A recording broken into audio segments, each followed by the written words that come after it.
దీక్షను ఎంత ఘనంగానైతే ఆనాడు కేసీఆర్ గారు ఒక ప్రకటన సాధించి విజయవంతంగా ముగించారో అదే స్థాయిలో మరి డిసెంబర్ 9 నాడు ఉత్సవాలు జరుపుకుంటూ తెలంగాణ తల్లికి ప్రణమిల్లుతూ మేమందరం కూడా ఆ రోజు డిసెంబర్ 9ను కూడా ఘనంగా మేడ్చల్లో జరుపుకుంటాం. అందులో మా పార్టీ నాయకత్వం మొత్తం కూడా పాల్గొంటుంది. ఎమ్మెల్యేలు, ఎమ్మెల్సీలు, ఎంపీలు అందరూ కూడా మేము మేడ్చల్లో ఆ రోజు తెలంగాణ తల్లికి నివాళులర్పించి కేసీఆర్ గారి దీక్ష ఫలవంతమైన రోజును యాద్ చేసుకుంటాం.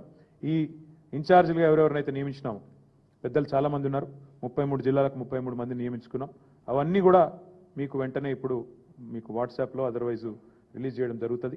అదే మాదిరిగా కేసీఆర్ గారి దీక్షలో నిమ్స్ హాస్పిటల్ పాత్ర కూడా శ్లాఘనీయమైనది, ఘనమైనది. నిమ్స్లో ఆ రోజు నిమ్స్ ఒక కథన రంగంగా మారిపోయిన పరిస్థితి, మొత్తం ఉద్యమానికే కేంద్ర బిందువుగా మారిన పరిస్థితి నిజాం హాస్పిటల్. కాబట్టి నిమ్స్ ఏదైతే ఉన్నదో అక్కడ పెద్ద ఎత్తున నవంబర్ 29 నాడు కార్యక్రమాలు కూడా చేస్తాం. అన్నదానం, అదేవిధంగా అక్కడ ఉండే రోగులు వారికి వచ్చే అటెండెంట్స్ కోసం కూడా ఏర్పాట్లు కూడా పార్టీ నుంచే చేస్తూ ఉన్నాం. ఈ దీక్షా దివస్ అదేవిధంగా డిసెంబర్ 9 నాడు తెలంగాణ తల్లి విగ్రహావిష్కరణ మేడ్చల్ 2 కార్యక్రమాలు కూడా విజయవంతం చేయాల్సిందిగా మా గులాబీ కుటుంబ సభ్యులందరికీ పేరు పేరున మా సీనియర్ నాయకత్వం మొత్తానికి పిలుపునిస్తూ 26 నాడు జిల్లాలలో సన్నాహక సమావేశాలు, హైదరాబాద్ సమావేశం ఇక్కడే తెలంగాణ భవన్లో జరుగుతుంది. మా అందరూ కూడా నాయకులందరం కూడా పాల్గొంటాం. అదే మాదిరిగా ప్రతి జిల్లాలో కూడా జరుగుతుంది. 29 నాడు ఘనంగా దీక్షా దివస్ని నిర్వహిస్తాం. మీడియా కూడా దయచేసి ఆనాటి జ్ఞాపకాలు మీ దగ్గర కూడా చాలా ఉంటాయి. 15 ఏళ్ల కిందట, ఎందుకంటే మీరు చాలామంది బీట్ రిపోర్టర్స్ ఉండే ఆనాడు కవర్ చేసిన వాళ్ళు కూడా ఉన్నారు.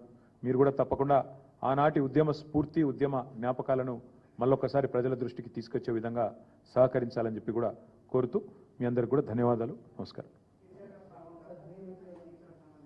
లేదు బ్రదర్, ఇదంతా కూడా పార్టీగా, ఎందుకంటే కేసీఆర్ గారి దీక్ష నుంచే కదా, కేసీఆర్ కదిలిన తర్వాతనే కదా మొత్తం తెలంగాణ సమాజం కదిలింది, మొత్తం తెలంగాణ రాజకీయ వ్యవస్థ, భారత రాజకీయ వ్యవస్థ కదిలింది. కాబట్టి సార్ పాల్గొన్నారు. మేము పార్టీగా మేము సార్కు ధన్యవాదాలు చెప్తూ అదేవిధంగా ఓవరాల్గా తెలంగాణ సమాజం మొత్తం కూడా కలిపి వాళ్ళని మోటివేట్ చేసే విధంగా ముందుకు పోతాం. ఇక నేను నిన్ననే చెప్పినా మళ్ళీ ఎందుకు, ఇక నిన్ననే చెప్పినా మళ్ళీ వద్దు.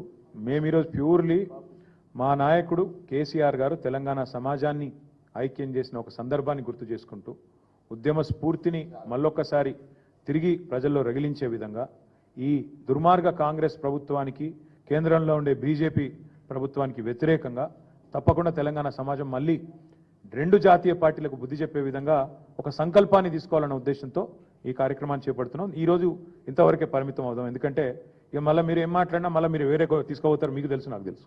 Thank you. ఇక మీరు నేనేమంటున్నా, ఇంకేం అనుకోలేదు, మీరు చెప్పారు కాబట్టి బాగుంది సూచన, అది కూడా ప్లాన్ చేస్తాం. Thank you.